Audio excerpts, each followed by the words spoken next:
Naku, kulimlim dito sa Saudi. Buti na lang hindi nagpaluto amo ko. Sa labas sila kumain. Kaya ako lang ang kakain dito. Kulimlim ang langit, oh. Kulimlim ang kalangitan dito sa Saudi. Sa cellphone ko, mami, alas 8 daw, malakas ang ulan. Parang totoo kasi, napakadilim doon. Dilim doon, oh.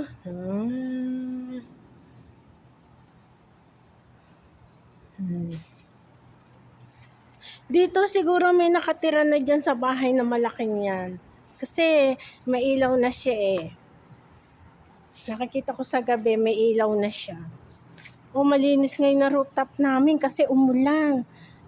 Maigi rin yung naulan kasi yung rooftop namin nalilinis.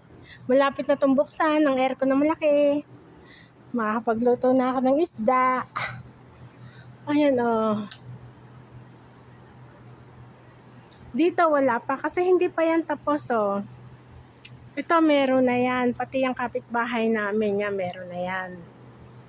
Dito wala pa. Ito alam ko meron na yan kasi may ilaw na siya. Yun, no? Nag-iilaw na siya.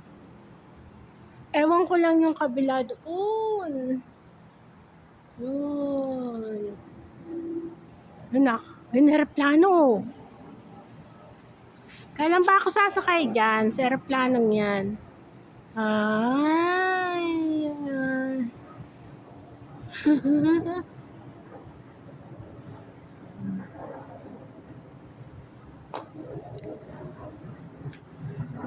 Malapit nang dumilim.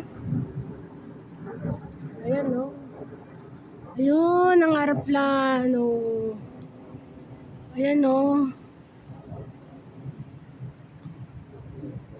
Hindi ko pa alam kung kailan ako sasakay dyan sa aeroplanong yan.